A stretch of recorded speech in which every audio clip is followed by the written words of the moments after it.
Gravação iniciada. Gravação iniciada, bom dia. Iniciaremos hoje a sessão da quarta-feira, 9 horas da manhã. Começaremos com o item 51. Patrono convocado, estão presentes conselheiros doutora Andrada, doutora Tatiana, doutor Luiz, doutor Valcir, doutor Jorge, doutora Érica, doutora Vanessa e Rodrigo, sou eu. Presidente, esse daí é o processo que eu vou me declarar impedida, tá? Ah, tá. Qual é o item, presidente? Item 51.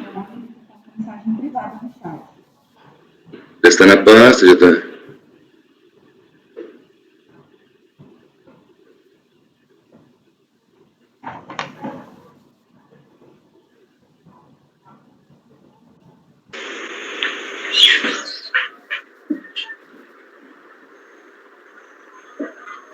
Bom dia. Bom dia, doutor Pedro. Bom dia. Tudo bem? Doutor Pedro vai fazer a sustentação oral do item 51, recorrente FCA Fiat Chrysler, interessado Fazenda Nacional, que é o recorrido, e o relator sou eu, Rodrigo Postos. Já vou começar a leitura do relatório. Trata-se de recurso especial de divergência interposto pelo contribuinte contra quórum 3002-00177, proferido pela segunda turma extraordinária da terceira sessão, com a seguinte ementa: é assegurada ao contribuinte a interposição de recurso voluntário no prazo de 30 dias, a contar a data da ciência da decisão de primeira instância, nos termos do artigo 33 do decreto 70.235. Demonstrada a intempestividade nos autos, não se conhece do recurso. Inicialmente haviam sido opostos embargos de declaração que foram rejeitados. No seu recurso especial, no qual foi dado seguimento, o contribuinte defende que, somente com as alterações feitas na Lei 12.844, de 2013, no artigo 23 do decreto 70.235, é que passou a ser considerada a data em que o sujeito passivo efetuar a consulta no endereço eletrônico a ele atribuído pela administração, sendo que, antes disso, era de 15 dias na mesma data. Como a mensagem com a improcedência da manifestação de inconformidade foi entregue no dia 6/12, ela teria sido intimada por decurso de prazo em 21/6/2012, sendo tempestivo, portanto, o recurso voluntário apresentado em 23/7/2012.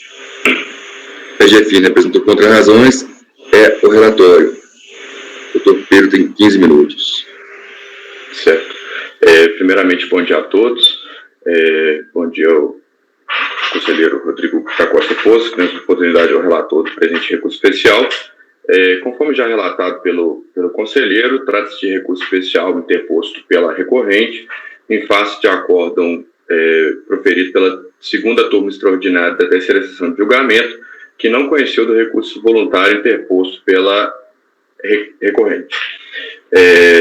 Primeiro, antes de adentrar nas razões recursais, gostaria apenas de passar pelo pré-questionamento da matéria. Conforme já exposto, após a negativa o não conhecimento do recurso voluntário da recorrente, a empresa opôs embargo de declaração, visando demonstrar que a turma ACO havia se equivocado e não considerado a conjugação necessária entre o artigo 33 do artigo 7235 com o artigo 23, inciso 3º, parágrafo 2º, inciso 3º, a linha A, do mesmo decreto 7235. Em que pese os embargos de declaração terem sido rejeitados, a matéria restou, a controvérsia restou devidamente delimitada, de forma que o acórdão dos embargos de declaração citou expressamente os dois artigos mencionados, quais sejam o artigo 33 e o artigo 23 do decreto 7235. Restando, portanto, pré-questionado o referido artigo, os referidos artigos. Com relação às razões recursais, o acórdão recorrido não conheceu do recurso voluntário interposto pela recorrente, ao fundamento de esse teria sido intempestivo por não ter observado o prazo previsto no artigo 33 de 7235, do decreto 7235. No entanto, o acórdão se equivocou na medida em que, à época da interposição do recurso, o início da contagem do prazo para a interposição do recurso voluntário não se iniciava com a abertura do documento pelo contribuinte em seu domicílio eletrônico, o ECAC. É importante ressaltar que o acórdão foi interposto em julho de 2012, como bem mencionado pelo relator, e somente um ano após a interposição desse recurso é que sobreveio a alteração legislativa que inseriu no referido decreto a possibilidade de início da contagem do prazo pela abertura do documento pelo contribuinte. É importante ressaltar que mesmo quando o contribuinte acessava o documento com a redação anterior, o prazo não se iniciava por expressa disposição legal. Não havia disposição legal que autorizasse o início da contagem com a abertura do documento pelo contribuinte.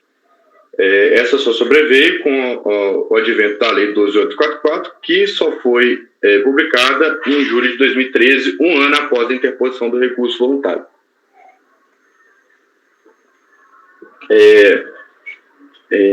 A recorrente juntou como paradigma, em seu recurso especial, 2 acordos proferidos pela terceira sessão de julgamento, em que se demonstrou que se tratava do mesmo contexto fático dos presentes autos e houve resultado diferente. Naquela oportunidade, restou consignado pelos 2 acordos que somente após o advento da Lei 12.844 é que o acesso do contribuinte ao documento disponibilizado no ECAC é que havia a possibilidade de início da contagem do prazo. Antes do advento da Lei 12.844, não havia a disposição legal, portanto, não há que se falar em início da contagem do prazo. Já encaminhando para o final, senhores conselheiros, é possível concluir que a abertura do documento, à época da interposição do recurso voluntário pela recorrente, não iniciava a abertura do documento, não tinha o condão de iniciar a contagem do prazo recursal. Portanto, tempestivo o recurso voluntário interposto em julho de 2012 pela recorrente. O pedido da recorrente, no momento, é que seja dado provimento ao recurso especial para que seja anulado o acórdão 3002.001.177 da segunda turma extraordinária da terceira sessão de julgamento, anulando-se o referido acórdão e seja determinado um novo julgamento do recurso voluntário. Bom, são essas as minhas considerações. Agradeço a atenção de todos e sigo à disposição em caso de dúvidas. Obrigado.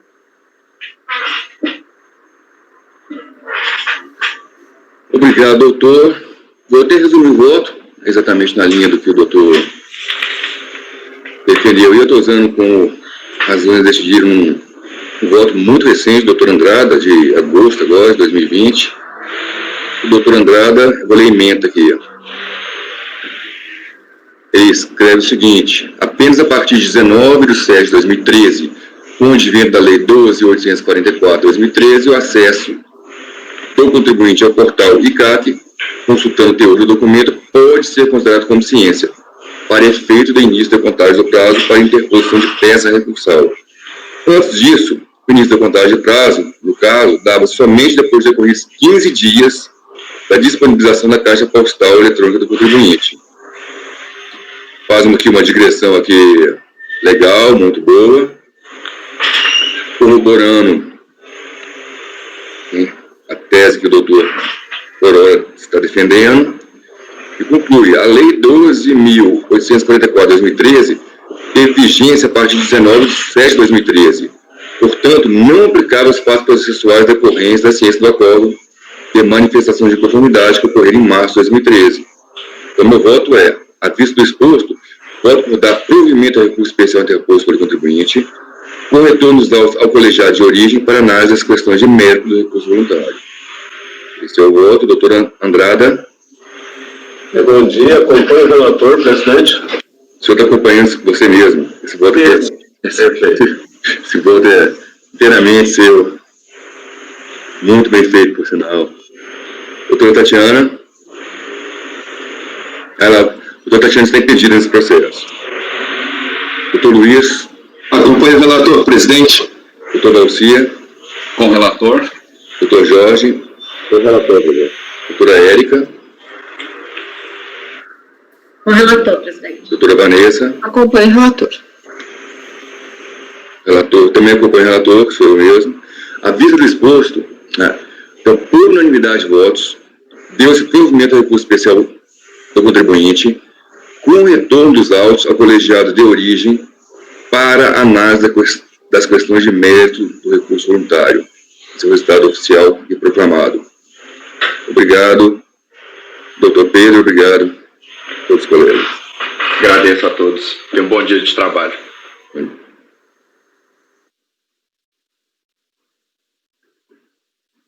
Próximo item. Item 54. Da pauta. Tainá, pode chamar também o... Ok, presidente, farei a convocação. A convocação. Recorrente Fazenda, interessado Alunorte, Alumina do Norte. Se não me engano, é só lama vermelha. Item 54 da pauta, doutor Paulo, seu processo será julgado agora. Por favor, verificar a mensagem privada no chat. Tem dois. Item 54 da pauta, doutor Lucas, seu processo será julgado agora. Tem dois patronos aqui habilitados. Paulo e Lucas, realmente. O segundo está marcado aqui com negrito, presidente. É. Vamos ver quem é que vai chegar e vai se apresentar. É marcado com amarelito. Exato. Paulo Pedro. Bom dia, Topoças. Bom dia, senhores Tudo conselheiros. bem, doutor Paulo? Bom dia. Bem, agradeço aí. Lucas também. O Lucas está conosco, eu não sabia se ia dar tempo de eu sustentar. E aí, caso eu precisasse sair, que eu tô com um voo agora de fim de ano com mulher, esposa, filhos, aí tem que ir com antecedência pelo aeroporto agora meio-dia. E aí eu Problemas. trouxe o Lucas, caso demorasse, ele sustentaria. Então, bom dia. O Lucas também estava aqui, acabou de sair. É, porque agora não vai se fazer necessário, né? Acho que... Item 54 da pauta. Vou pregoar novamente. Item 54 da pauta, recorrente Fazenda, interessado Alunorte. Matéria já conhecida, mas vou relatar. Por óbvio, né? Trata-se de recurso especial de divergência deposto pela Fazenda contra acórdão 3301 003653, proferido pela primeira turma ordinária, turma do Dr. Valcir, recentemente, turma do Dr. Andrada, minha ex-turma também. Maria aqui, Maria não, grande parte aqui veio da primeira TO da terceira Câmara. Ementa. PIS não acumulativo, insumo, crédito, conceito. O regime não acumulativo das contribuições, quando foi isso que subiu, não, eu vou ler a emenda aqui. No regime não acumulativo das contribuições, conteúdo sesmasiológico de insumo é mais amplo do que aquele da legislação do IPI, e mais restrito do que aquele da legislação do imposto de renda, abrangendo bens e serviços que integram necessariamente a cadeia produtiva. É legítima a tomada de crédito da contribuição não cumulativa em relação às aquisições de insumos, como, por exemplo, óleo BPF, carvão energético, ácido sulfúrico, inibidor de corrosão e serviços de transporte de rejeitos industriais, por integrarem o processo, o custo de produção do produto exportado, alumina. No seu recurso especial, conformidade de segmento, a Fazenda contesta, em caráter geral, a adoção para fins de creditamento, na apuração de PIS/COFINS não cumulativas, de um conceito de insumo mais amplo do que a da legislação do IPI, alegando ainda ser os custos incorridos com serviços de remoção de rejeitos industriais, lama vermelha, até mesmo alheios ao processo produtivo. O contribuinte apresentou contra-razões, prosseguindo ainda que o processo produtivo da alumina, extraída da bauxita, está detalhadamente descrito nas folhas 80 e 112. É o relatório. Outra observação também é que esse recurso é antigo, da PGFN, e nem a PGFN já recorre mais dessa matéria. Então, doutor Paulo tem 15 minutos. Quero falar por menos que 5, tá, presidente? Não pretendo tomar o tempo dos senhores, que como o senhor bem salienta, a matéria é conhecida, a própria Fazenda não vem nem recorrendo desses itens em específico, inclusive diante da jurisprudência dessa própria turma, né? O recurso é todo fundado ainda no conceito de insumo baseado no IPI, que já resta defasado, né, como a gente salienta sempre em todas as sustentações, depois do próprio resto do STJ, 12.21.170, da nota 6 dela, a própria PFN, e do parecer normativo 5. Então, além desses itens todos que servem para o não conhecimento e também para o não provimento do resto da Fazenda, essa própria turma, em 40 precedentes favoráveis relativos ao ácido sulfúrico, que contribuem com outros 12 relacionados ao óleo BPF, outros 28 relacionados ao inibidor de corrosão e outros 5 relacionados ao carvão energético, enfim, corroborou do posicionamento pela possibilidade do creditamento em relação a esses itens. E no tocante aos rejeitos industriais, também existem outros 54 precedentes favoráveis da própria empresa, sendo 52 dessa terceira turma. Apenas 2 de turmas de câmaras baixas. Então, senhor presidente, como falei, sem querer tomar do tempo do senhor, se os senhores tiverem tido a oportunidade aí de ver a segunda página do memorial, que tem 2 páginas, a gente, como sempre, tabela e elenca todos esses precedentes, somente para fim de referência dos senhores em relação à jurisprudência desse próprio CAF, principalmente dessa própria turma em relação à matéria. E é com base neles que a gente pede que seja negado conhecimento inicialmente ao recurso da Fazenda, ou caso conhecido, seja negado provimento ao mesmo. Então, vou proceder à leitura do voto. Encerrou, né? Doutor Paulo, encerrou? Desculpe, encerrei. Ah, tá. Obrigado. Agradecendo pela preferência aí no caso. Eu trabalho com várias telas aqui. Quando eu passo para a leitura, eu ouvi uma voz aqui, assim. Então, no mérito, como a TEMP já tem feito, de forma majoritária, o CARF não se adota mais o conceito de IPI, tampouco do IRPJ. Aí eu coloco aqui o RESP, 12221 do Paraná, não vou ler tudo, não, vou explicar o voto. Coloco também a nota da PGFN, que é a nota 663 de 2018, o parecer normativo também da COSIT, da Receita Federal do Brasil, número 5 de 2018, transcrevo aqui a emenda do parecer COSIT. Aí, passando para o caso específico, cabe-nos então, à vista dessa situação, passar a análise do caso concreto do Norte, que já foram objeto de julgamento por essa turma em outros processos praticamente idênticos. Estou mudando o período, a jurisprudência é a mesma. Coloco como exemplo aqui um relatório de minha relatoria, um acórdão de minha relatoria, que é o 9303009853, 2019. Apresenta aqui a ementa, exatamente processo Baia, óleo BPF, carvão energético, ácido sulfúrico, inibição de corrosão. Nesse caso, esse processo tinha do outro processo tinha um transporte, nesse caso não vai ter. Aí também trago aqui a jurisprudência da STJ.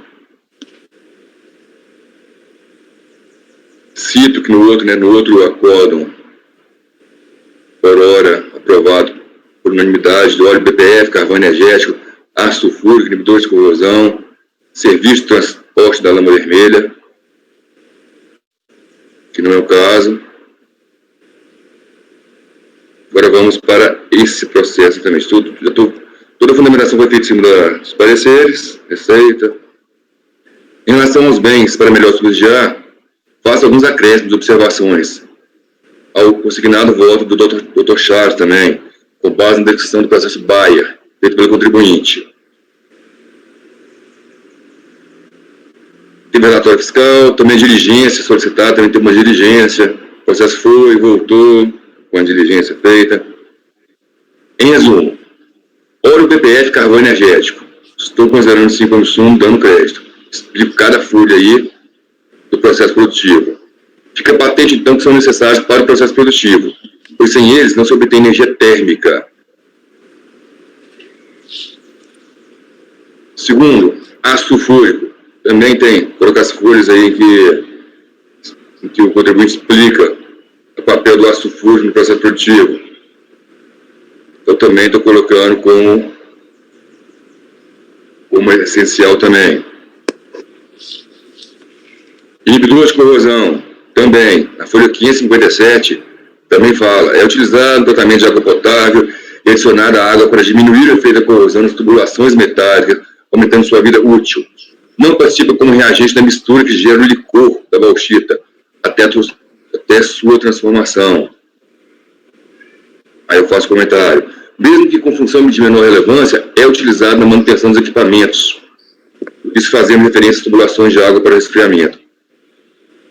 Então é isso, eu volto sempre. Consultando o processo produtivo, pego item a item, vai no processo produtivo e confirmei que todos estão nos pressupostos legais normativos internos. A vista do exposto, volto para negar o provimento do recurso da Fazenda. Doutor Andrada? Então, Rodrigo, eu acompanho o relator, mas eu sugiro um ajuste no voto. Eu gostaria até de ouvir o caso do Dr. Paulo, é porque no final do voto tem decisão sobre matéria não colocada no recurso da Fazenda. Pelo que eu entendi, o recurso da Fazenda é só sobre remoção de rejeitos. E aí está falando de óleo e carvão, inibidor de corrosão e... Não, eu já trouxe... eu trouxe 3. A remoção em si... Doutor, pode explicar, mas esses 3... o transporte que você fala, remoção? Transporte. Na verdade é o seguinte, estou lendo aqui o despacho de admissibilidade, conceito de insumos e possibilidade de tomada de crédito sobre o custo do serviço de transporte de rejeitos industriais. Ou seja, em tese, ácido sulfúrico, óleo e carvão e a outra aí, inibidor de corrosão, não foi objeto do recurso. Entendeu? Eu acompanho o relator por negar o provimento do recurso, mas eu acho que essas 3 matérias aí não fazem parte. Eu não citei o transporte, citei só no outro. Doutor Paulo pode nos ajudar aqui, é isso mesmo? Posso.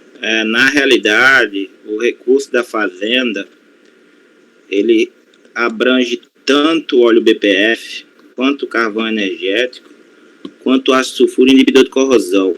E o serviço de transporte lama vermelha também. Eu estou só procurando aqui a menção nas páginas para poder indicar aos senhores. Mas, ainda que não tenha sido, prevaleceria o acórdão da turma baixa, né? Perfeito. Então desculpa aí interferir.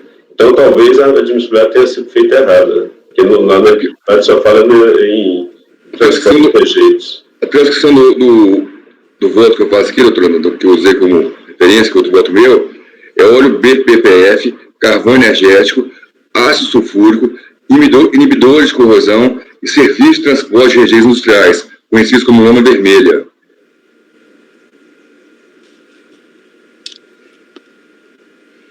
Eu vou acrescentar, então, se for o caso, na parte dispositiva do transporte.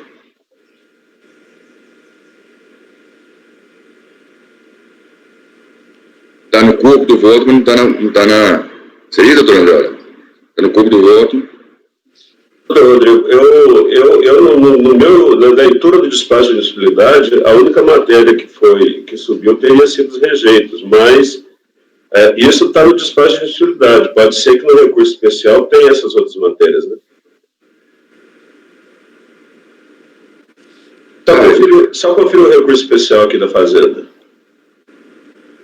Vou conferir o recurso especial aqui, peraí, deixa eu estar com...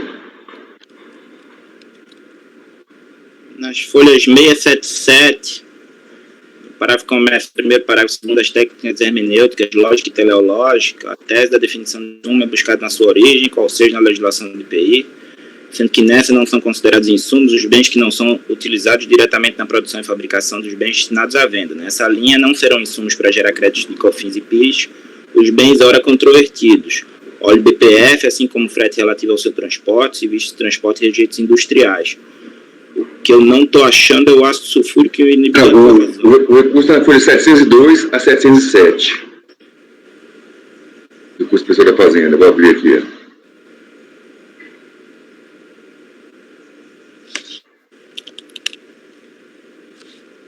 671 e 699, doutor Rodrigo. Não, porque tem dois. Tem duas numerações, eu acho. Vamos ver aqui.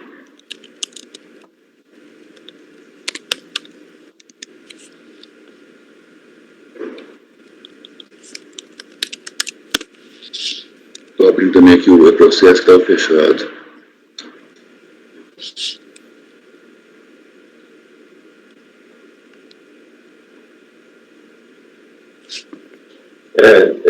No pedido aqui, em outros termos, no recurso especial, cita óleo BPF, carvão energético e o serviço de transporte de rejeitos. Então, teria que retirar o ácido sulfúrico? O ácido sulfúrico e o inibidor de corrosão, né? Na 685, ela também, no parágrafo que começa com nenhum dos bens admitidos, ela fala em aquisição de ácido sulfúrico, assim como o frete relativo ao seu transporte, óleo combustível BPF, serviço de transporte e rejeitos industriais. E na página 2, ela só é a única hora que aparece o ácido sulfúrico, acho que é o único contra o qual ela não se insurgiu diretamente, né? Mas ela só traz a transcrição do acordo, é a única hora que ele aparece. Em que pese a admissibilidade que foi feita por mim mesmo, eu mesmo fiz a admissibilidade, 54. Ele fala em dar provimento, ficou realmente, ele não fala em parcial, ele fala em total. Aquela velha discussão nossa que eles têm que citar um a um. Hoje em dia, sim. Hoje em dia teria que ter um a um especificado. Presidente, eu acompanho o relator. Tá, mas então, só vamos acertar as matérias aqui. São essas. Tem 5 matérias aqui. Óleo BPF, carvão energético, ácido sulfúrico, inibidor de corrosão e transporte. Tem algum fora, doutor, desse aqui? Até, doutor Rodrigo, se eu puder complementar, um dos itens do recurso especial é justamente a discussão do conceito de insumos, e a Fazenda está pedindo o conceito de EPI. Isso, que é a primeira parte lá do voto. Depois vem o transporte, né? Então, eu acho que é óleo BPF. Óleo BPF. Está correto o voto, doutor Rodrigo. Então, assim, óleo BPF, é isso? Carvão energético, ácido sulfúrico, inibidor de corrosão e serviços de transporte de rejeitos industriais, é isso? Perfeito. É exatamente isso. Ok. Acompanho o relator. Óleo BPF, ele tem o carvão energético também. Óleo BPF, carvão energético, que está junto com óleo, ácido sulfúrico, inibidor de corrosão e serviço de transporte. Perfeito. E lama vermelha. 5 itens. 5 itens. Perfeito. Como bem observou a doutora Vanessa, a gente, quando o recurso abrange somente o conceito de insumo, a gente considera todos os insumos que foram concedidos no acordo recorrido. A única diferença desse recurso da Fazenda é que o despacho judiciário delimitou só o rejeitos industriais. Mas eu concordo que houve o equívoco aí da admissibilidade e vamos em frente. Isso não prejudica. Tanto que no... Não é que ele delimitou, ele colocou assim, ele trouxe as duas matérias. Era assim, dou seguimento ao recurso, em relação a isso. Ele seria, caso tivesse a intenção de limitar, dou seguimento parcial. E não foi dado parcial. Aquela velha discussão nossa aqui. Eu acompanho o relator, presidente. Não, é isso. O problema, então, não precisava ter entrado no segundo item, né?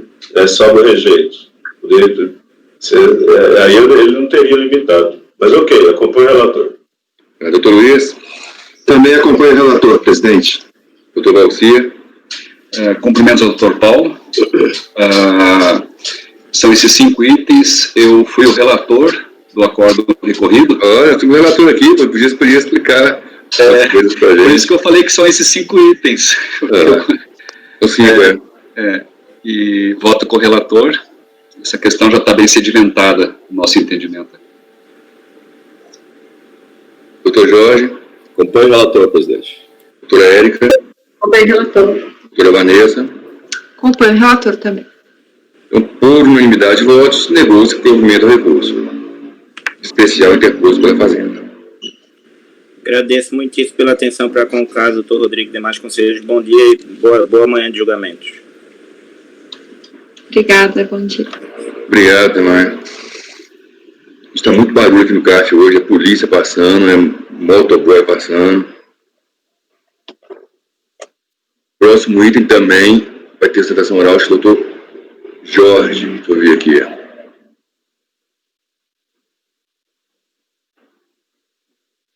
Isso, item 56. Doutor Jorge Elmiro Lopes Freire, recorrente Banco Citibank, interessado em Fazenda. Tem sustentação, presidente? Não, vai ter só acompanhamento. Tá na Vou pedir a Tainá para chamar o... Ok, presidente, farei a convocação.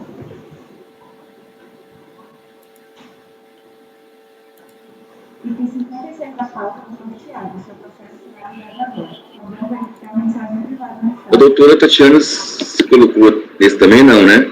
Não, esse não, porque é operação própria, presidente. Tá. Vamos verificar a mensagem privada no chat.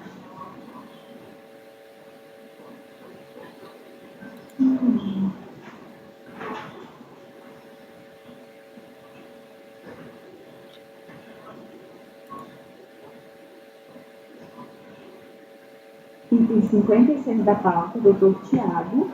Sabe o que? O processo será julgado agora. Só vou verificar a mensagem privada no chat.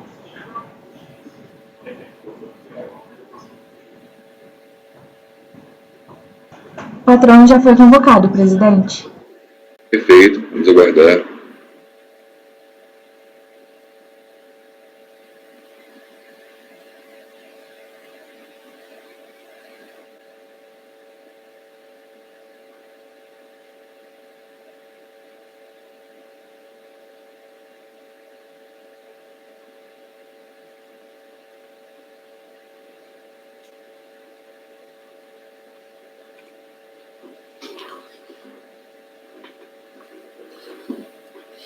Eu falei, vote a pala pasta.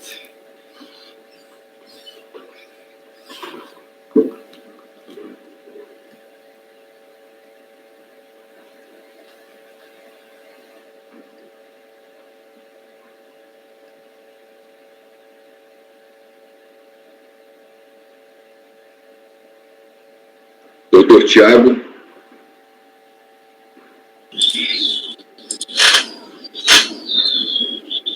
Bom dia, senhores conselheiros. Bom dia,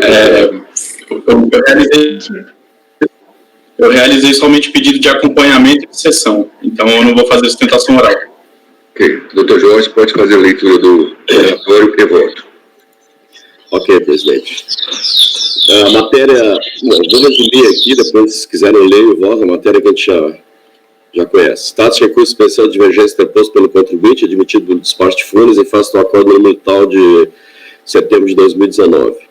O recorrido negou provimento ao recurso voluntário que manteve o lançamento, o qual formalizou a cobrança de diferenças de PIS e COFINS, e aqui a matéria objeto do recurso, por entender que juros sobre capital próprio incluem-se na base imponível dessas contribuições por tratar-se de receita financeira decorrente da própria atividade operacional da instituição financeira.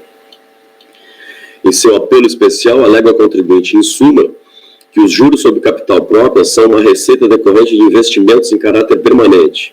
No caso da recorrente, participações das empresas Redcar, BMF, Cibrasec e CETIP, consistindo em resultados de atividade holding.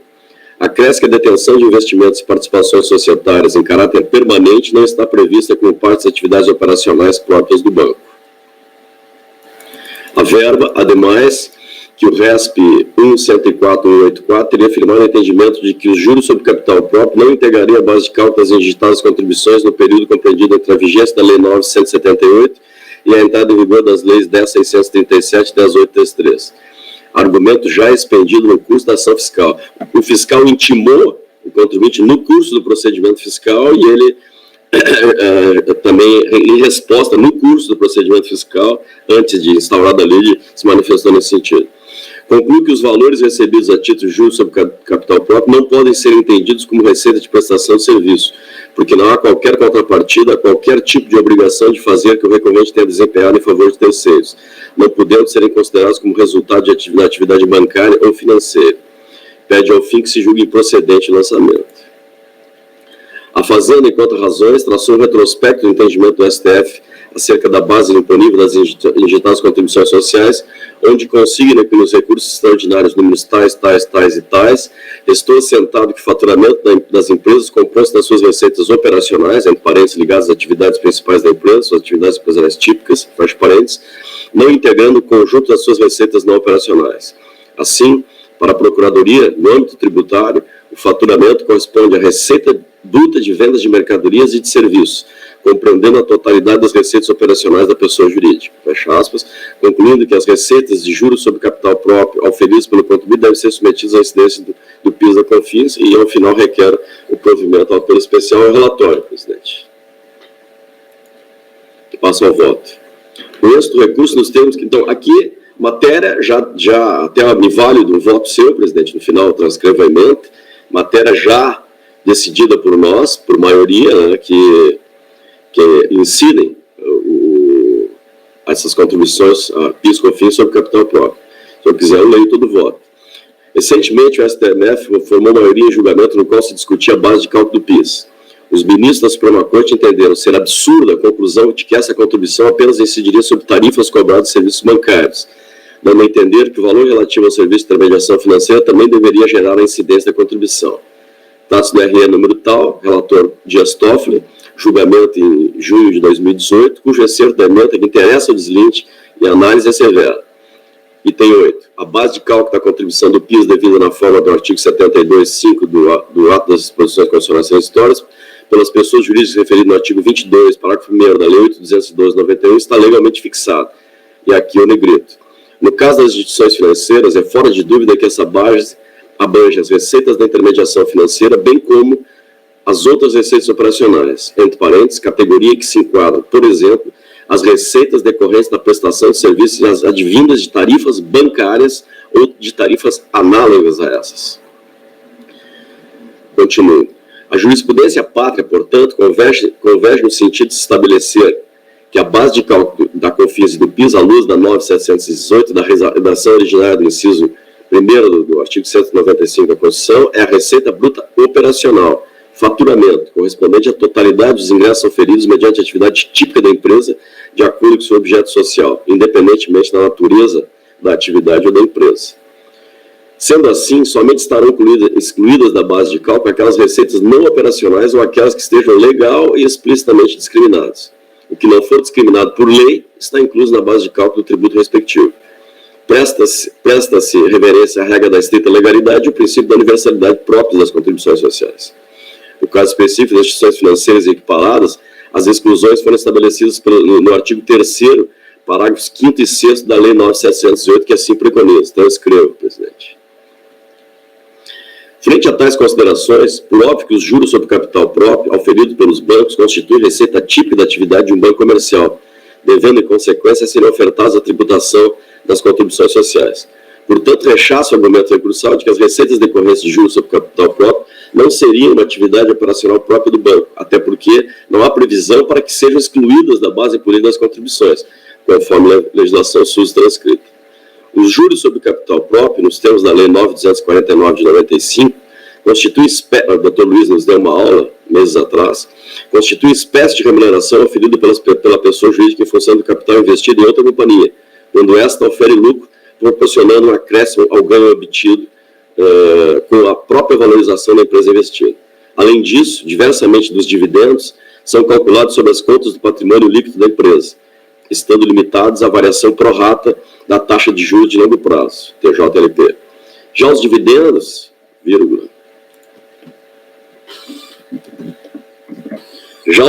representam parcela do lucro líquido. Vou botar o acento no líquido aqui.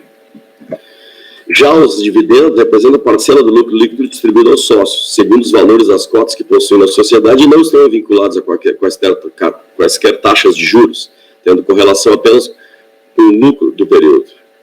A própria Lei 9.249 de 95 dispensa tratamento fiscal diferenciado aos juros sobre capital próprio e aos dividendos, estes pagos em função dos lucros obtidos pelas empresas, enquanto aqueles são pagos como remuneração do capital nela investidos. Portanto, os juros sobre capital próprio nada mais são do que despesas financeiras para as empresas que os pagam ou creditam aos investidores, e receitas para as pessoas jurídicas beneficiárias, como no presente caso. E este foi o entendimento majoritário esposado por esta egrégia turma, no aresto de final 10.251, de relatoria do ilustre conselheiro Poças, julgado em 11 de março de 2020, cuja ementa assevera: base de cálculo, instituição financeira, receita operacional bruta. A base de cálculo da COFINS devida pelas instituições financeiras é o faturamento mensal, assim entendido o total das receitas operacionais decorrentes das atividades econômicas realizadas por elas. Os juros sobre o capital próprio, auferidos pelos bancos, múltiplos decorrem da participação do patrimônio líquido de outras sociedades, constituem receita de natureza financeira própria, não se confundindo com os dividendos.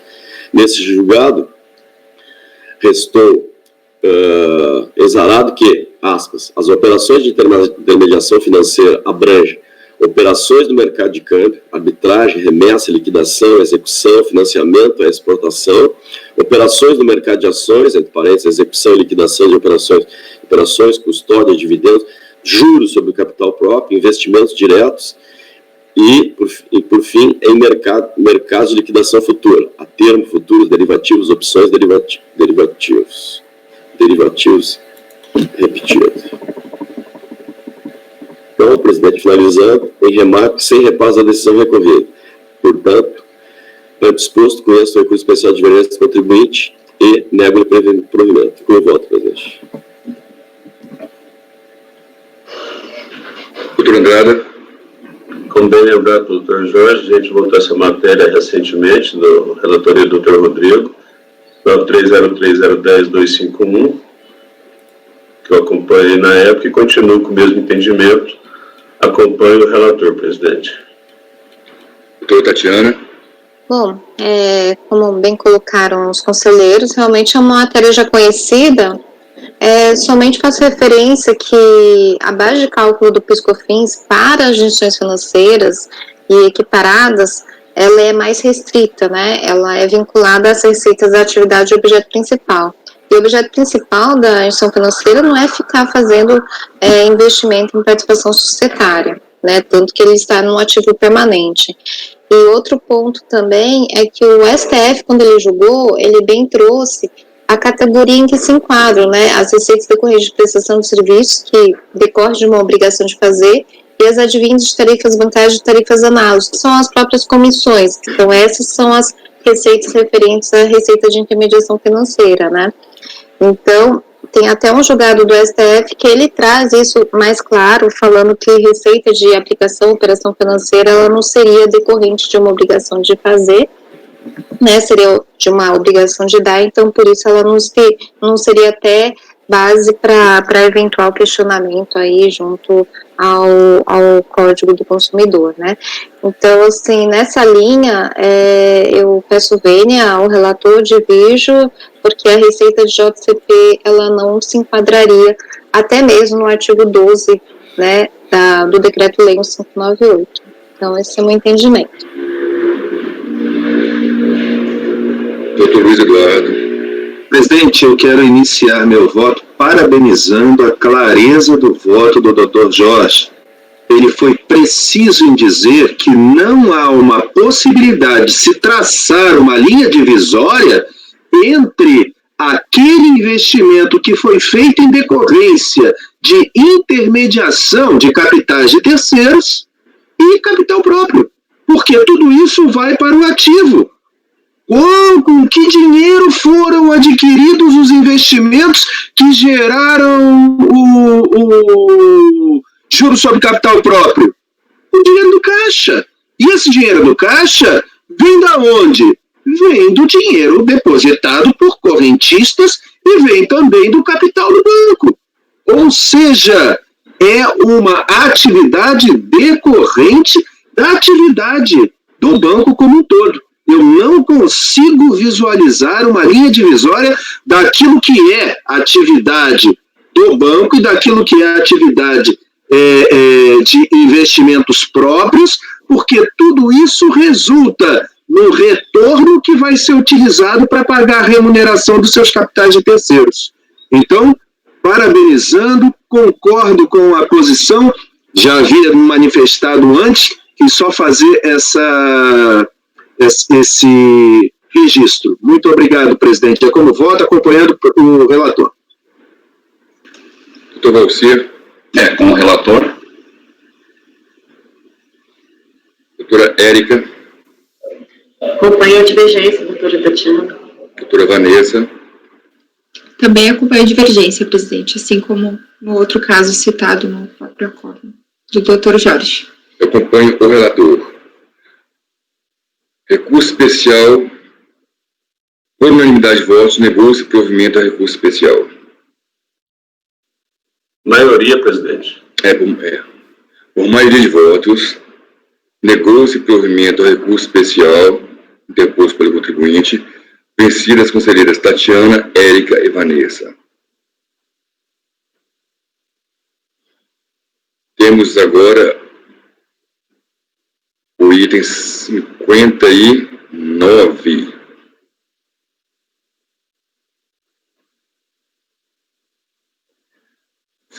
Da pauta.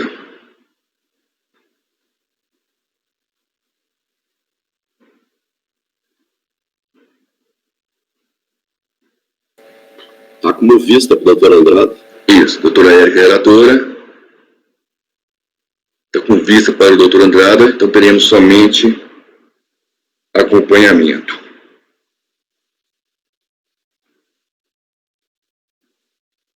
Convocarei a patrona, presidente. Pode convocar a patrona. Em 59 da pauta, doutora Juliana, seu processo será julgado agora. Por favor, verificar a mensagem privada no chat.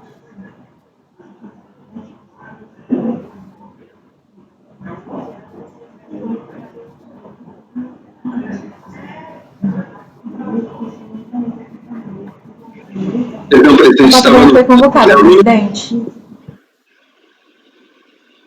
Perdão, presidente, estava anotando qual é o número? Esse agora é o item 59 da pauta. Perdão, com vista recorrente Lafar Gerroussin. Doutora Juliana, bom dia. Muito bom dia, ilustríssimos conselheiros. Na verdade, eu vou apenas acompanhar o julgamento. Agradeço. Doutora Érica, pode fazer um resumo. O voto vista era o doutor Andrada. Sim. Presidente, aqui trata de um recurso, né, do contribuinte contra o acordo que negou o provimento de recurso voluntário do mesmo. Aqui a questão dos valores declarados da TSPF, compensação, homologação tácita, ocorrência, né, da homologação tácita, ou da declaração de TSPF compensação. Aí, no meu voto, eu conheci o recurso, fiz a admissibilidade dele aqui, conheci o recurso dele, e no mérito eu dei, deixa eu me lembrar aqui, no mérito eu dei provimento a recurso voluntário do contribuinte. A doutora Andrada pediu vistas, né, do processo.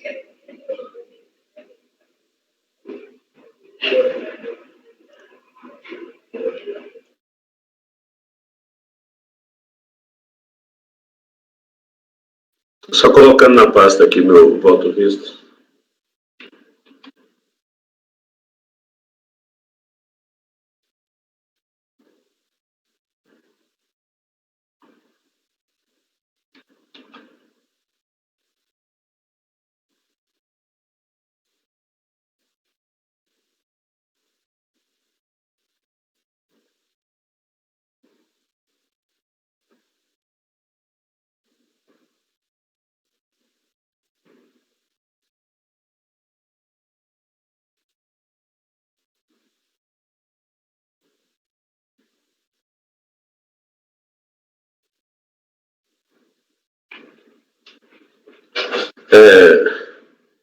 ficou um pouco comprido aí, mas eu começo lá eu começo lá do despacho decisório, né, que o presidente... Doutor Andrade, desculpa, eu não estou te vendo. Ué. A imagem, a câmera está desabilitada. A câmera sem querer. Alguma coisa aconteceu aqui. Então, esse processo, eu transcrevi um trecho do despacho de decisório.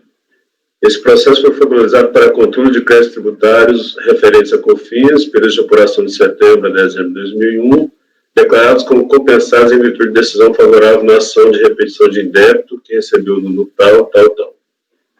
A referida ação de repetição de indébito trata de repetição dos pagamentos a maior a título de fim social do ano de 82, em razão de declarada a inconstitucionalidade tal.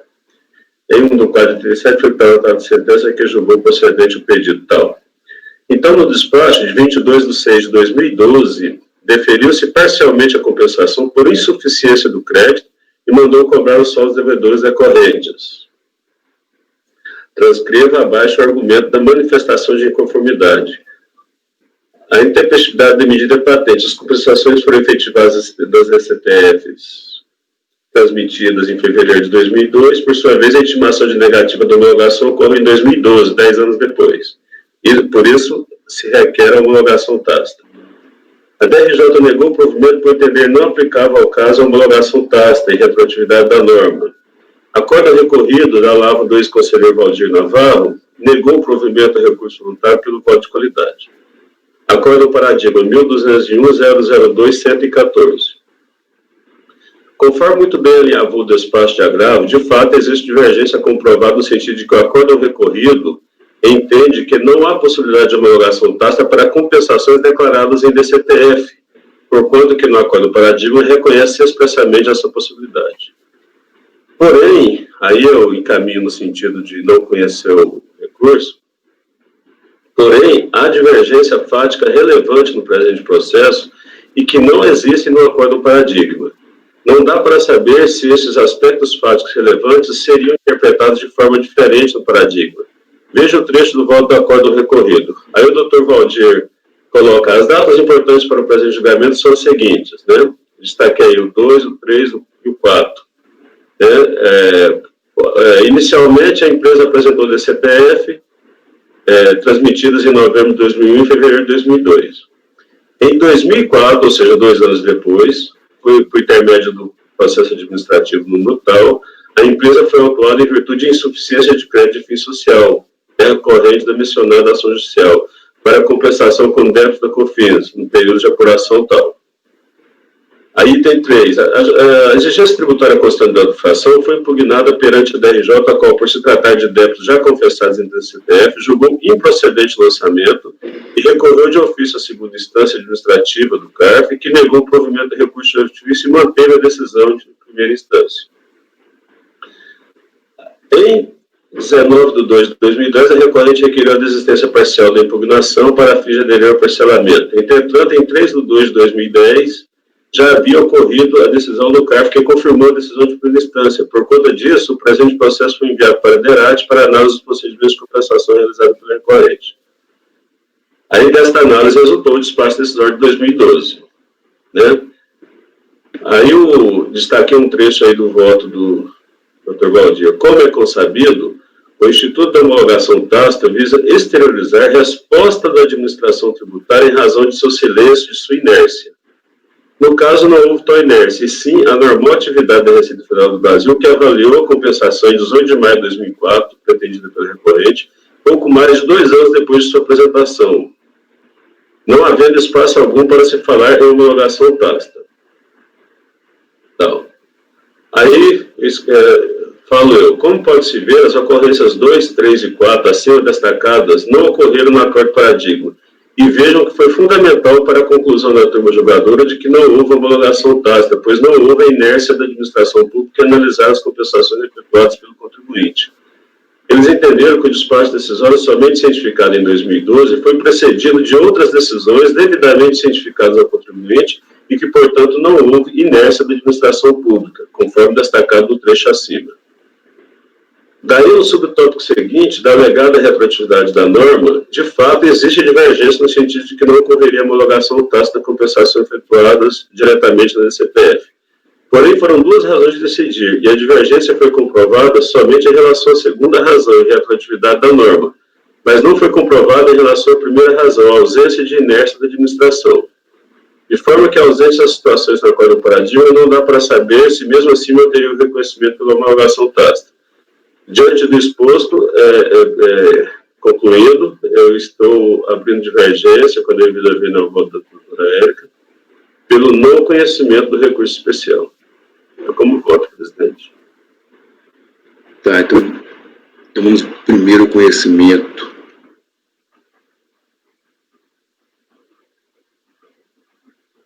Doutora Tatiana, primeiro conhecimento. Só um momentinho, presidente.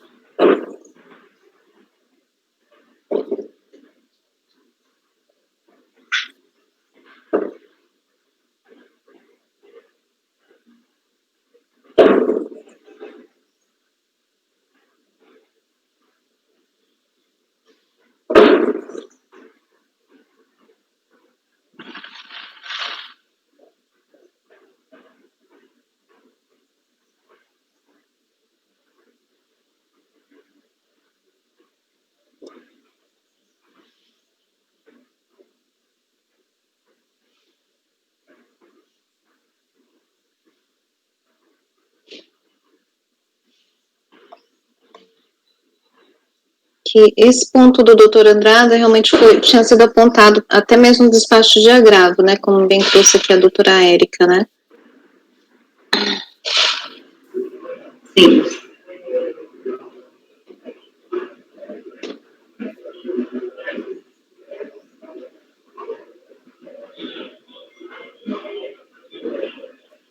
O que foi considerado para fins de conhecimento, que até o despacho de agravo também considerou isso, que é irrelevante o périplo percorrido pelo processo desde a entrega das mesmas. O fato é que para o colegiado recorrido não se aplica a norma pretendida às compensações informadas, né, em DCTF antes da edição da Lei 10.637, que criou os depontos, ao passo que para o paradigma ele é aplicável e se conta a partir da entrega daquelas, né.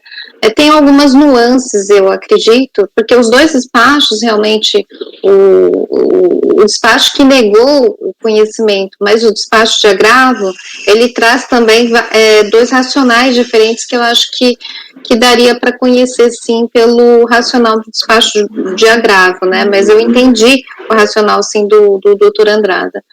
Então, presidente, nessa linha, eu vou acompanhar a relatora pelo conhecimento, acho que daria para conhecer. Doutor Luiz Eduardo. Presidente, essa discussão sobre o conhecimento já vem desde o exame de admissibilidade. São duas possíveis interpretações. Foi muito profunda a análise do doutor Andrade e peço vênia à relatora para acompanhar a divergência.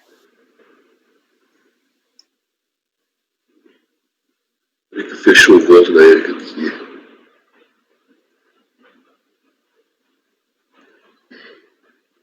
Doutor Dalcir.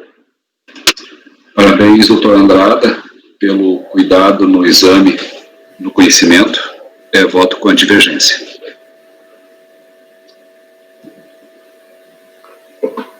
Doutor Jorge. Acompanho a divergência do doutor Andrada pelo não conhecimento, presidente. Doutora Vanessa. Estava relendo aqui o voto da doutora Érica, que também traz detalhadamente essa questão do conhecimento, mas realmente a análise do doutor Andrada foi precisa em apontar essas diferenças fáticas, né? Então, com a devida vênia, eu acompanho a divergência. Me confesso que o voto vice do doutor Andrada foi muito bom, até mudou minha opinião aqui em relação ao conhecimento. Acompanho a divergência. O recurso foi não conhecido por maioria de votos, vencidas as conselheiras relatora doutora Érica e doutora Tatiana. Voto vencedor, doutor Luiz Eduardo. Voto conhecimento. Não, doutor Andrade já fez. Senhor, eu ia pedir que o doutor Andrada me fornecer a minuta dele, está muito bem feita. Eu iria citá-lo. Realmente, o doutor Andrada já fez a minuta aqui muito bem feita. Então, doutor Andrada, voto vencedor. Obrigado, presidente. Próximo item da pauta. Eu pedi licença para sair, conselheiros. Bom dia. Ah, tá. Obrigado, doutora. Bom dia. Eu não tentou nem percebi que ela estava aqui. Tainá, pode chamar agora também a... Quem que é? A doutora Mariana. Ok, presidente, farei a convocação. Tem duas, eu tenho a doutora Mariana e a doutora Daniela. Qual é o item, presidente? Item 65 da pauta. Item 65 da pauta do Está com vista. agora. Por favor, verificar a mensagem privada no chat. Eu conversei com o Wesley, falou que já tinha recuperado a pauta com o histórico de votação. Não está vindo sem o histórico de votação ainda. Lembra, Luiz, que eu perguntei para ele na reunião? A turma já foi convocada, presidente. Obrigado. Me lembro, presidente. O senhor perguntou, ele disse que já viria e ainda não achei. Aliás, presidente, só a pauta comentada, ela veio por e-mail, né? Eu tenho aqui, vista para o conselheiro Luiz Eduardo, convertida em vista coletiva. O relator votou por conhecer do recurso especial e no mérito por dar-lhe provimento, acompanhado pelo conselheiro Andrada. Divergiu a conselheira Tatiana, que não conheceu do recurso. Neste ponto, houve pedido de vista. Não houve... Serei o primeiro. Após o voto do relator. Vista do Dr. Luiz.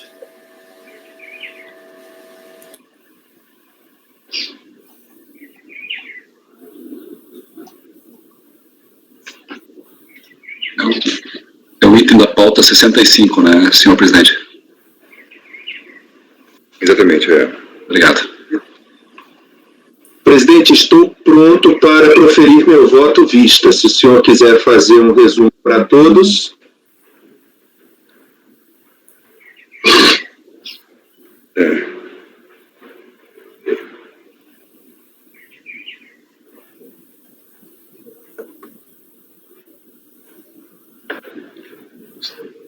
Se não, eu tenho aqui todo o histórico. Eu fiz o estudo da vista, tá, presidente? Como o senhor preferir. Doutora Mariana. Bom dia a todos. Muito pouco aqui por cima, deixando silencioso. Vou abrir o voto aqui, já está aberto. Não, está aberto, não, peraí. Doutor Luiz, pode direto ao voto vista. Sim, senhor. Presidente, a questão que se coloca aqui é o contribuinte prestou serviços portuários a empresas no exterior, porém o recebimento dos valores foi feito através de empresa brasileira ligada à empresa do exterior. Essa era a discussão e nós estávamos verificando se esse recebimento representa ou não ingresso de divisas. Essa é a discussão posta. Vejamos, então, como isso foi analisado nas instâncias anteriores. A primeira instância, que foi julgada na delegacia de julgamento em Porto Alegre, o relator era José Puiati. Por um acaso, é um colega que conheci. O presidente, José Dario Pujol. O que aconteceu foi que a decisão que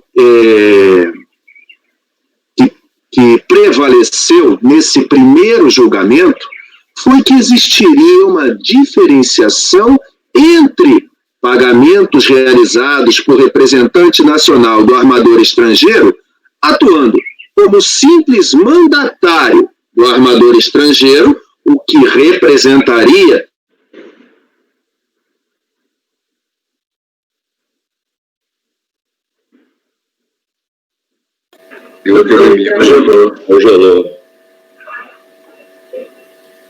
esse valor. Perdão?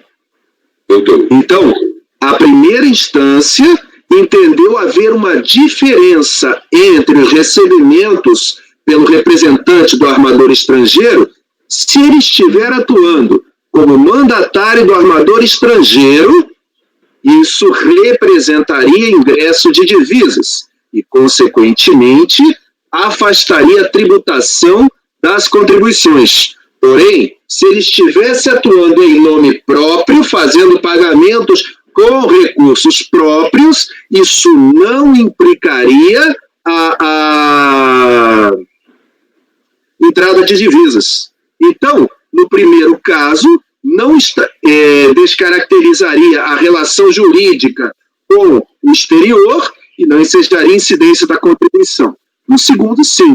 Especificamente, nesse segundo caso, o relator, que restou vencedor, entendeu que o representante tinha sob sua guarda recursos oriundos de receitas auferidas em razão do transporte internacional e com ele efetuou o pagamento do serviço, não havendo uma entrada específica de divisas para esse pagamento. Então, não seria reconhecida essa não incidência da contribuição. No processo, o contribuinte não teria comprovado se os valores que recebe da agência marítima são referentes a atividades decorrentes de atuação destes em nome próprio ou da atuação em nome de terceiros, na qualidade de mandatário de pessoa no exterior. E foi alegada a impossibilidade de trazer os contratos cambiais específicos por serem de propriedade de terceiros, dessa pessoa mandatária de outra no exterior. E é admitir que não sabe, aí o relator chegou à conclusão, e é de admitir que não sabe a situação em que se enquadra. Conclui que a prestação do serviço, devidamente caracterizada, prova a existência do negócio jurídico, mas não provaria o ingresso de divisas.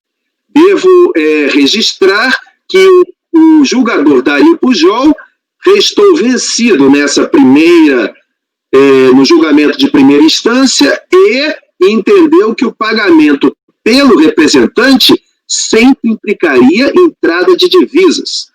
Foi citada uma decisão de consulta em que esse entendimento da declaração de voto do julgador vencido foi citada pelo contribuinte na impugnação. E, na decisão, foi citada uma outra solução de consulta posterior em que há essa diferenciação entre os dois pagamentos. Bom, a decisão de segunda instância, por sua vez, entendeu que a prestação de serviços é em controvérsia, perfeito, e que não compete à recorrente apresentar contratos cambiais. Considerou, portanto, ser incontroversa a comprovação dos serviços prestados diante do arcabouço documental e traz detalhe da prestação de serviço. Já no que diz respeito ao ingresso de divisas, embora a fiscalização e a DRJ tenham concluído competir à recorrente a apresentação dos contratos cambiais para comprovação de que o agente estaria atuando em nome de terceiros, entendeu não ser ônus dela a apresentação de tais documentos. Presumiu que os pagamentos feitos pelo representante são sempre feitos em nome de terceiros, não havendo necessidade dessa prova para fazer jus à isenção. Por sua vez, a norma isentiva da COFINS, da Lei 10.833 de 2003, não teria estipulado que competiria ao prestador do serviço a comprovação do ingresso de divisas, em especial nessa situação em que há uma triangulação, uma intermediação. Dessa forma, compreendeu que o ingresso de divisas seria uma decorrência lógica da natureza desse tipo de operação, não sendo ônus da recorrente a apresentação de contrato cambial para sua comprovação. A Fazenda apresentou recurso especial para discutir justamente a necessidade de comprovar ou não que a operação foi paga com valores recebidos em nome de terceiros. Para isso, entendeu que deveria ser feito um cotejo entre datas e valores da prestação de serviço e seu pagamento, e as datas e valores das operações de câmbio específicas para que o representante fizesse o pagamento. Eu cotejei os autos e não encontrei os contratos de câmbio que pudessem fazer esse cotejamento.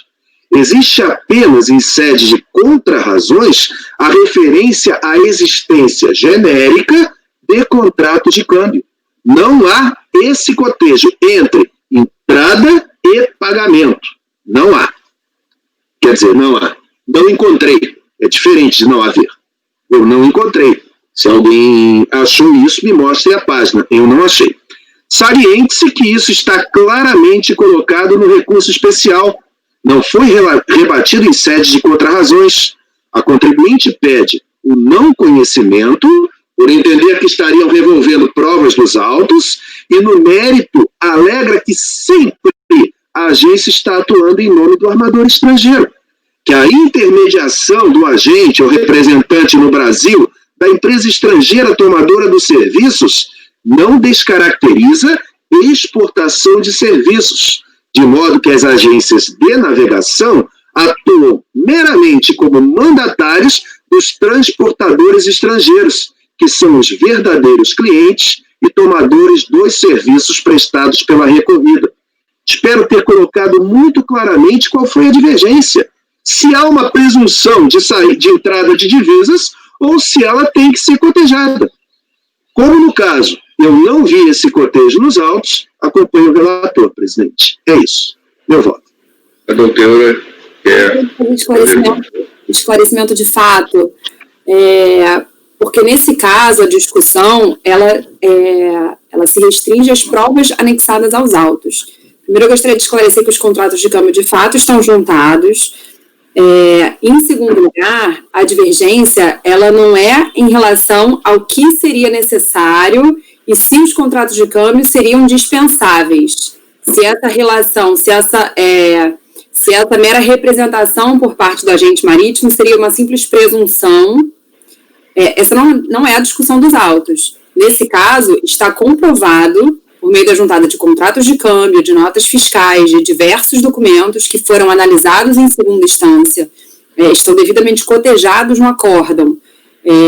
Foi reconhecido por parte do acórdão em segunda instância que essa documentação era suficiente para comprovar que o agente marítimo seria um simples representante e, portanto, que haveria o ingresso de divisas comprovado. Essa é a discussão que está posta no acórdão de segunda instância e está muito claro. Bom, obrigado, doutora.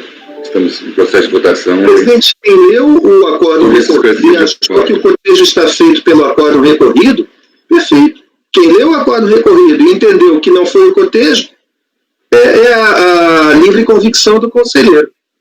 Tá, então vamos para a primeira votação. Doutor Andrada.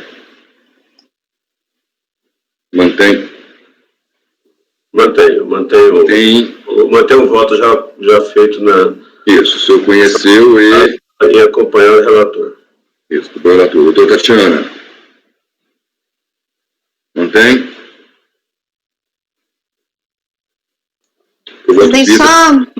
Pode fazer, vocês mudem, então por isso eu pergunto novamente. Não, perfeito. Só relembrando o que eu considerei, né, que o acórdão recorrido realmente, tal como bem esclareceu o patrona, ele trouxe todos os documentos, né, que foram considerados aí pela turma ordinária, né, inclusive a ementa traz que os documentos carreados aos autos confirmam a efetiva prestação de serviço a pessoas jurídicas domiciliadas no exterior e, consequentemente, o ingresso de divisa.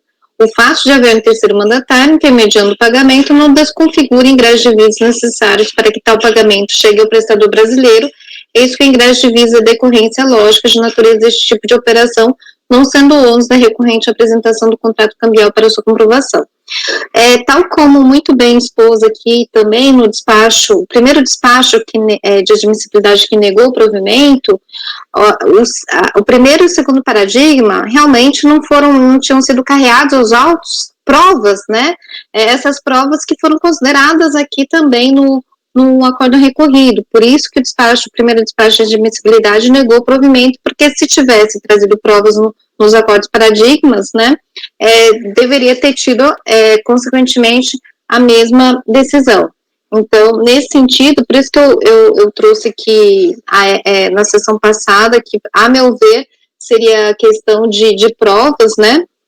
E as decisões, na verdade, seriam convergentes. Então, por isso que eu pedi vênia e divergi do relator. Nesse sentido, eu não conheço o recurso. Temos que votar só o conhecimento, presidente, em separado, né? Quando eu fiz o meu voto vista, eu já conheci e adiantei que acompanho o relator no mérito. Mas quanto ao conhecimento, eu estou conhecendo, é como voto. Vamos votar primeiro o conhecimento, que a doutora Tatiana abriu a divergência. Doutor Valcir. Quanto ao conhecimento, eu voto com o relator. Doutor Jorge. Conheço o recurso, acompanho o relator, portanto. Doutora Érica. Eu não conheço do recurso, né? Também aqui, analisando aqui, o acordo do paradigma, ele analisou, teve até diligência que comprovou que não tinha prova. No acordo recorrido tinha essa prova, né? Então, assim, eu acho que aqui não dá para conhecer o recurso especial da Fazenda. Voto com a divergência. Doutora Vanessa. Também voto com a divergência, presidente, pelo não conhecimento do recurso. Então, por maioria de votos, foi conhecido o recurso especial interposto pela Fazenda. Conhecidas conselheiras Tatiana, Érica e Vanessa. Eu conheci, obviamente, pela segunda vez. Conheci lá atrás como presidente e conheci agora como relator e presidente. Passo ao mérito. O mérito é mais simples que o conhecimento nesse voto. Liminarmente, não será demais lembrar que a exceção deve ser comprovada por quem alega e o direito por quem o reclama. No caso dos autos, trata-se de uma isenção, norma excepcional de um direito de crédito reclamado pelo sujeito passivo. Também não será demais lembrar que o CTN acerca do reconhecimento do direito à isenção, de artigo 179. A isenção, quando não concedida em caráter geral, é efetivada em cada caso por despacho da autoridade administrativa, em requerimento com o qual o interessado faça prova do preenchimento das condições e do cumprimento dos requisitos previstos em lei ou contrato para a sua concessão. Parágrafo 1º. Tratando-se de tributo lançado por período certo de tempo, o despacho referido nesse artigo será renovado antes da expiração de cada período, cessando automaticamente seus efeitos a partir do primeiro dia do período para o qual o interessado deixar de promover a sua continuidade. Aqui eu continuo transcrevendo o artigo 179, que eu vou ler o resto do artigo, transcrevo também o artigo 155.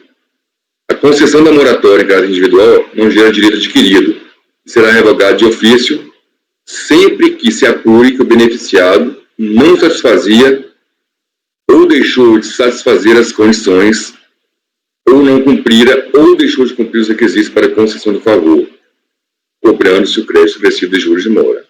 1.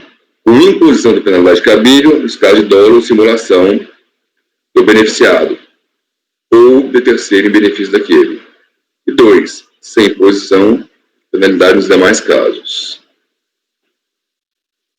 Partindo dessas premissas, entendo que deva ser recolhido, no caso concreto, o entendimento expresso pela Secretaria da Receita Federal a respeito do assunto das soluções de consulta da DISIT, número 23, de 22 de março de 2011, que, a seguir, adotando os seus fundamentos como se meus fossem, ementa não incidência ou isenção. Para fins de não incidência ou isenção da COFINS sobre a receita decorrente da prestação de serviços para pessoa física ou jurídica, residente ou domiciliada no exterior, o pagamento deve necessariamente representar ingresso de divisas no país. Prestação de serviços em favor de armador estrangeiro, representante do armador atuando no país como mero mandatário. Na hipótese de prestação de serviços efetuada por empresa domiciliada no país para pessoa física ou jurídica residente ou domiciliada no exterior, a existência de terceira pessoa agindo na condição de mero mandatário da pessoa no exterior não descaracteriza a relação jurídica a que alude o artigo 8º, inciso 2 da Lei 10.833 e artigo 14 da medida provisória 2158. Acertar o português aqui.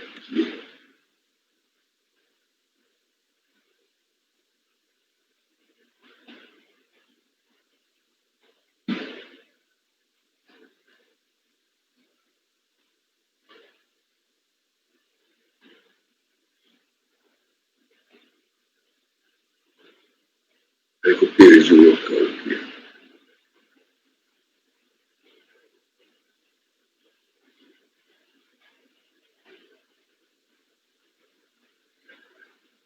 Continuando lendo a emenda, perdido aqui a emenda. Prestação de serviço em favor de armador estrangeiro, representante do armador no país, atuando em nome próprio. Na hipótese de prestação de serviços efetuada por empresa domiciliada no país para pessoa física ou jurídica, residente ou domiciliada no exterior, a existência de terceira pessoa agindo em nome próprio e não na condição de mero mandatário da pessoa no exterior descaracteriza a relação jurídica que alude ao artigo 6º, inciso 2 da 10.833 de 2003 e o artigo 14, 3 da MP 2158, devendo ser exigido o recolhimento da COFINS. Efetivo ingresso de divisas no país. Os mecanismos de pagamento das despesas incorridas no país pelo transportador estrangeiro, previsto no vigente regulamento do mercado de câmbio e capitais internacionais, segundo normas estabelecidas pelo Banco Central do Brasil, representam o efetivo ingresso de divisas no país. Se os pagamentos desatenderem às determinações previstas no referido regulamento, não se pode considerar que houve efetivo ingresso de divisas no país. Caso o representante de transportador estrangeiro tenha sob sua guarda recursos de titularidade do seu representado oriundos de receitas auferidas em razão do transporte internacional realizado a residente, domiciliado ou com sede no país, o pagamento é efetuado utilizando tais recursos diretamente ao prestador de serviço brasileiro, sem transitar por conta em moeda nacional ou estrangeira, titulada pelo transportador estrangeiro, não é válido para fins de reconhecimento da não incidência em pauta. Para fins de enquadramento na hipótese da não incidência em foco, ainda que seja utilizada a forma de pagamento válida, persistirá sempre a necessidade da comprovação do nexo causal entre o pagamento recebido por uma pessoa jurídica domiciliada no país e a efetiva prestação de serviços à pessoa física ou jurídica residente ou domiciliada no exterior. Então aqui está toda, esclarecida toda a fundamentação legal que me faz concluir por dar provimento ao recurso especial da Fazenda. Esse é o voto do doutor Andrada. Eu penso que eu já tinha votado na sessão anterior, mas continuo acompanhando o relator. Doutora Tatiana. Bom, presidente, eu concordo aqui com o acordo recorrido, porque ele considera que realmente uma solução de consulta que foi exarada para o próprio contribuinte em resposta à consulta feita para a Receita, né?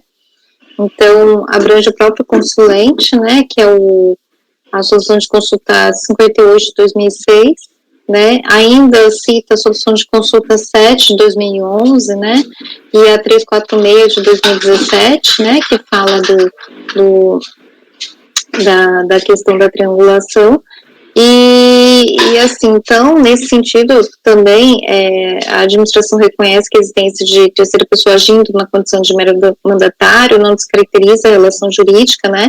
Por isso que no acordo recorrido, por unanimidade de votos, né, trouxe que houve uma farta documentação carreada aos autos, abrangendo notas fiscais e serviços, contratos com armadores estrangeiros, bem como declarações firmadas por estes, né, e respectivas tabelas de preços praticados. Demonstra, então, a efetividade dos serviços prestados e, por decorrência, ingressos de divisas, né. Então, por toda essa farta documentação e a solução de consulta emitida para o próprio consulente, que é o contribuinte nesse caso, eu peço ele ao relator e abro divergência, né, para, na verdade, negar provimento ao recurso da Fazenda. Luiz.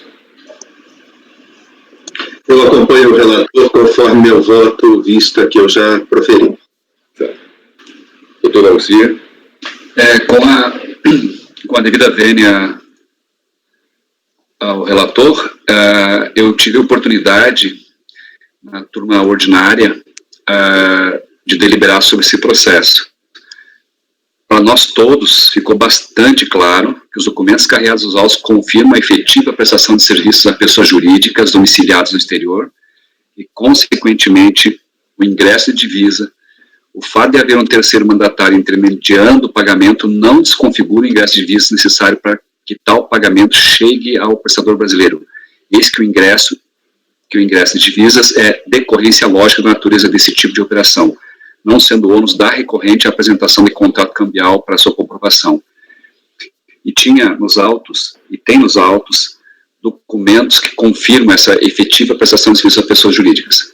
O relator, que eu admiro muito, não só agora nessa Câmara Superior, doutor Rodrigo, mas outro que eu admiro muito é o conselheiro Marco Antônio Marinho Nunes. Ele se debruçou sobre esse processo detalhadamente para verificar se tinha alguma coisa que pudesse não dar provimento a recurso voluntário. E nesse sentido fomos todos nós convencidos de que existiam elementos para dar provimento ao recurso voluntário do contribuinte. Então, mantenho minha posição, com as razões também expressas pela doutora Tatiana, para votar pela divergência.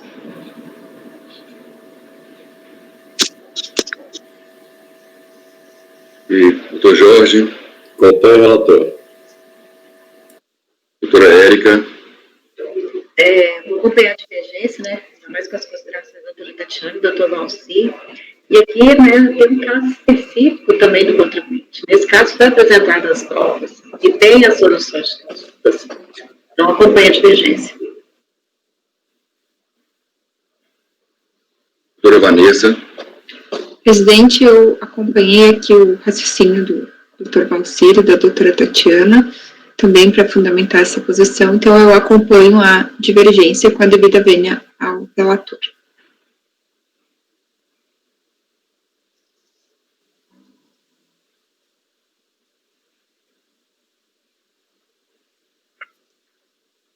Tá.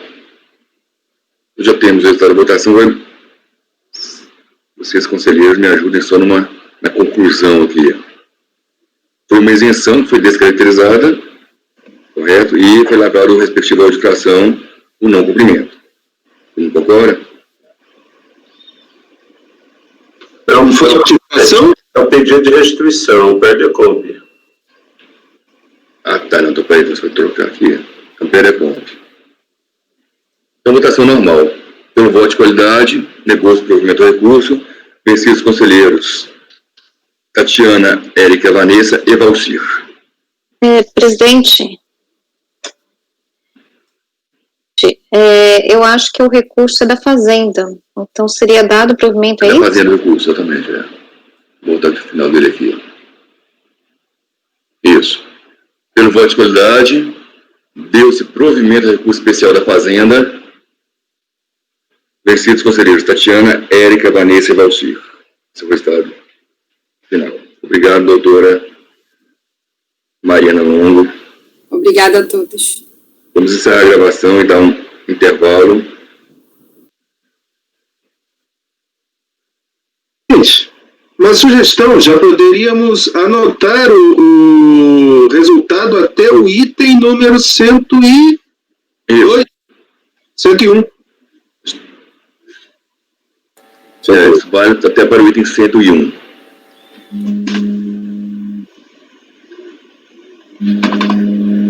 Intervalozinho agora, pedido da doutora Vanessa. Não, a Vanessa não pediu hoje. Pedi lá no nosso... Pediu. Com antecedência, presidente.